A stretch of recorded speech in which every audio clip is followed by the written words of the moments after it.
हरिओम आत्मीय भक्त जनों, सप्रेम जय श्री हरि। आज का प्रसंग है मन का संकल्प।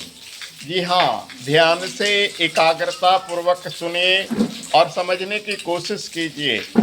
मन का संकल्प, मन में जो शुभ संकल्प होगा जीवन में वही आकर उभरेगा।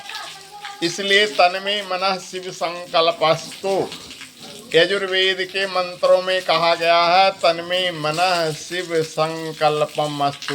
यह 12-13 श्लोक है जिसमें हर के पीछे लगा गया है तन में मनः शिव संकल्पमस्तु। मेरा मन शुभ संकल्प वाला हो, शिव संकल्प वाला हो, मेरे मन के हर विचार प्रभु शिव को समर्पित हो।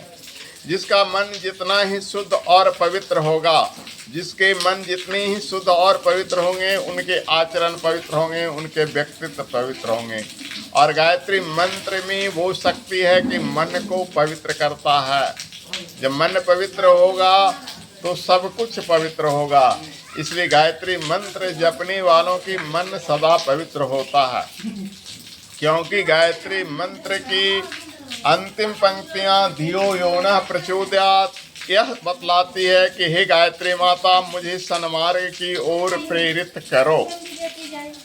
और गायत्री का जो उपासक होगा, यम यम चिंतते नित्यम तम तम प्राप्नोति निश्चितम। जो भी मनुष्य चिंतन करेगा यानी संकल्प करेगा, मन में शुभ विचार लेगा, वो सदा ही उसकी पूर्ण होगी। इसलिए गायत्री का साधक, गायत्री का उपासक, गायत्री की भक्ति करने वाले की मन की हर कल्पना, हर संकल्प भगवती गायत्री पूरी करती है। और जिसका मन पवित्र होता है, शुद्ध होता है, उसी के जीवन में हर चीज़ परिलक्षित होता है। उसी के आशीर्वाद और उसी का अभिशाप हर मनुष्य को पड़ता है।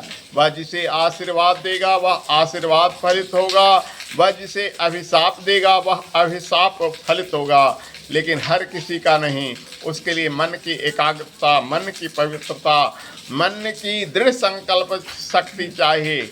और जिसके मन में ऐसी शक्ति आ जाएगी, इसलिए हर शास्त्रों में, हर ग्रंथों में मन को एकाग्र करने के लिए कहा गया है।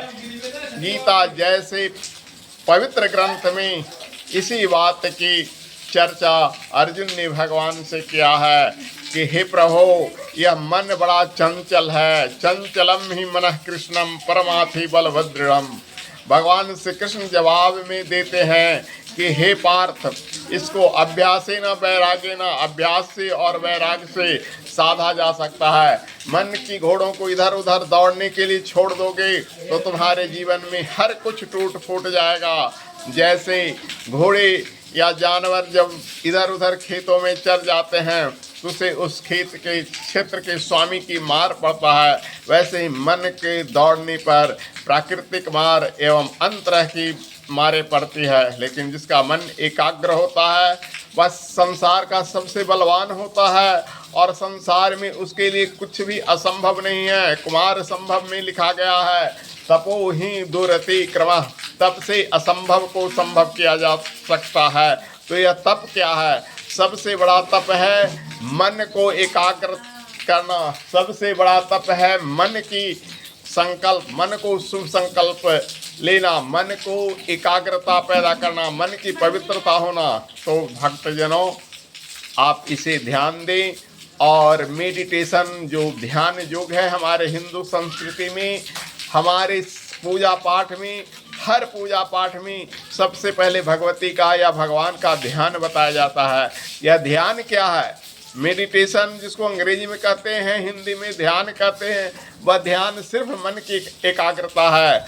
चाहे हम भगवान की मूर्त का ध्यान करें, चाहे हम किसी त्राटक की तरह एक बिंदु का ध्यान करें, लेकिन हमारे जीवन में ध्यान का होना जरूरी है।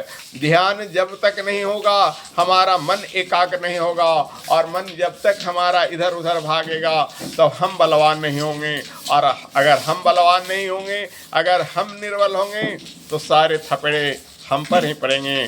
कहा गया है, पवन जगावत आग को दीप ही देत बुझाए, यानी दीप कमजोर होता है तो दीपक को पवन यानी हवा बुझा देती है, किंतु वही आग बलवान होता है तो उसे हवा कुछ नहीं बिगाड़ती है और उसे बलवान बनाती है, क्योंकि एक आग दूसरे घरों में भी लग जाता है, खेतों में लग जाता है तो दावाग्नि, प्रलय अग्नि, जंगल में लग जाता है तो बड़वा अग्नि, समुद्र में लग जाता है तो हर तरह का अग्नि।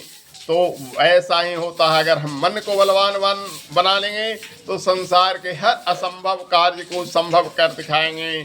इसलिए मन को पवित्र रखें तभी मन बलवान होगा, मन को एकाग्र रखें तभी मन बलवान होगा। इसके लिए आए तन में मनः शिव संकल्पस्थो, ये आयुर्वेद का मंत्र को दोहराएं। हमारा मन शुभ संकल्प वाला हो, हमारा मन शिव संकल्प वाला हो।